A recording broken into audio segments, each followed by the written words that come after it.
Rumah-rumah di sekitar tanggul hanyut hancur tergilas oleh air tersebut. Halo guys, balik lagi ke channel ini. Nah, kali ini kita mau membahas tentang tragedi yang pernah terjadi di Indonesia, tragedi yang sangat mengerikan. Sebuah bencana yang datang tiba-tiba seperti tembok air raksasa yang menghantam pemukiman warga yang ada di bawahnya. Tragedi ini disebut tragedi Situ Gintung. Tragedi Situ Gintung terjadi pada 27 Maret 2009. Sebuah peristiwa yang sampai saat ini membekas di hati banyak orang. Saya bakal ceritain runtun tentang kondisi bendungan sebelum jebol, momen-momen ketika bencana terjadi, sampai dampak dan kontroversinya. Jadi, siapkan posisi ternyaman kalian. Mari kita mulai. Situ Gintung berada di Kecamatan Ciputat Timur, Tangerang Selatan. Awalnya daerah ini bukanlah pemukiman padat penduduk seperti saat ini. Bendungan Situ Gintung ini dibangun pada zaman Belanda pada tahun 1933. Fungsinya sederhana, menampung air hujan, mengaliri sawah, dan juga mengendalikan banjir-banjir kecil.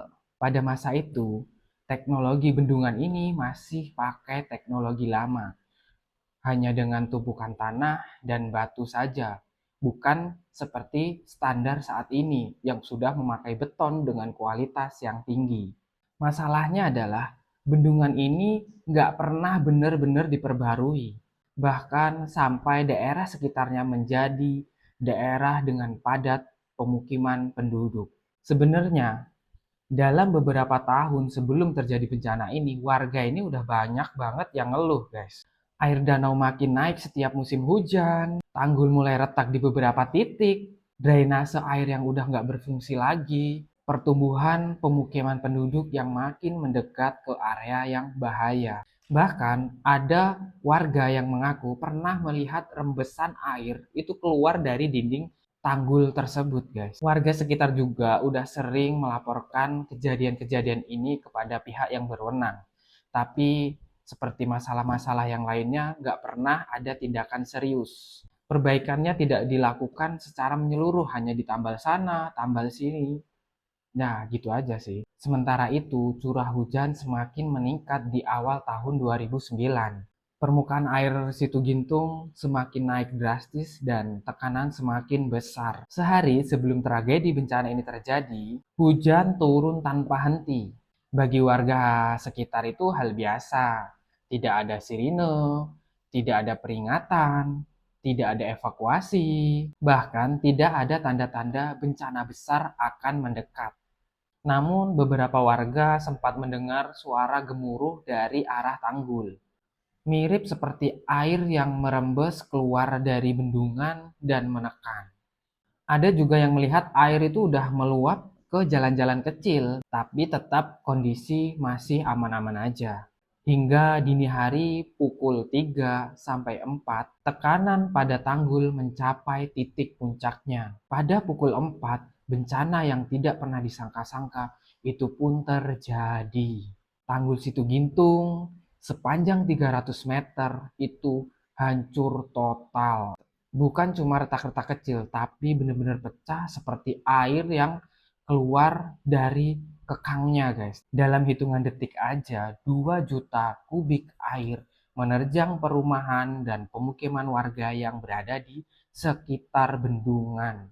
Gelombang air setinggi 3-4 meter bergerak seperti tsunami kecil. Rumah-rumah di sekitar tanggul hanyut hancur tergilas oleh air tersebut, guys. Dan banyak warga yang belum sempat membuka mata dan sudah terbawa arus air yang sangat deras. Jalan-jalan berubah menjadi sungai, mobil-mobil tersapu ratusan meter, sekolah, masjid, dan rumah warga hancur dan luluh lantas seperti terkena bulldozer. Yang lebih mengerikan lagi, kejadian bencana ini hanya terjadi 10-15 menit saja. Tapi efeknya menghancurkan seluruh kampung yang ada di bawah bendungan.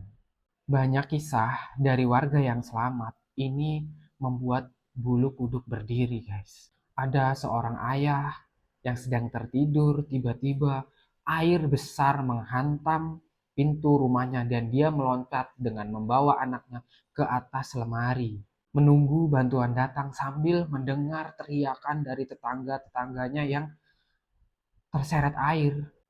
Ada seorang ibu-ibu yang terseret air sampai nyangkut di pagar besi dan akhirnya dia selamat. Namun tidak sedikit pula yang tidak dapat menyelamatkan diri. Beberapa anggota keluarganya hilang, ada yang kehilangan anaknya ketika arus air yang besar itu datang dan tidak sempat menyelamatkan anaknya. Sementara itu warga yang tinggal jauh dari bendungan mendengar seperti gunung sedang runtuh.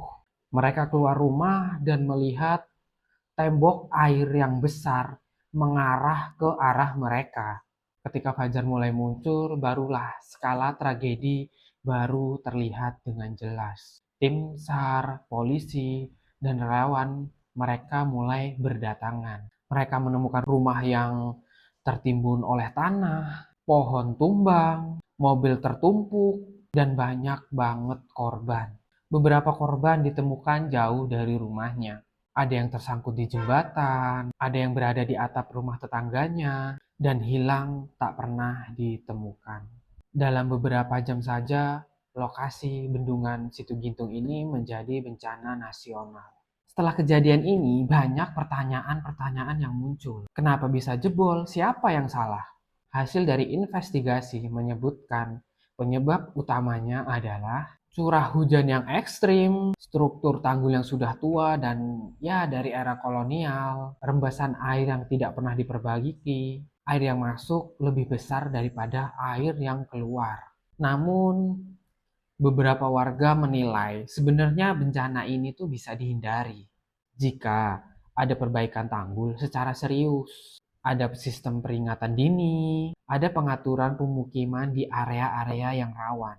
Kontroversinya cukup panjang, terutama soal tanggung jawab siapa yang harusnya memperbaiki bendungan tua tersebut. Tragedi Situgintung mengingatkan kita bahwa bencana alam itu tidak hanya berasal dari gunung meletus, tsunami, gempa bumi. Terkadang bendungan kecil biasa-biasa saja yang tidak pernah dikira bakal menjadi bencana yang sangat mengerikan. Sebabnya sudah jelas karena tidak pernah diperbaiki dan tidak pernah dirawat secara berkala. Hidup manusia memang tidak penuh dengan kepastian, tapi dari tragedi ini kita bisa belajar satu hal. Mengabaikan masalah kecil bisa menimbulkan kehancuran di masa depan.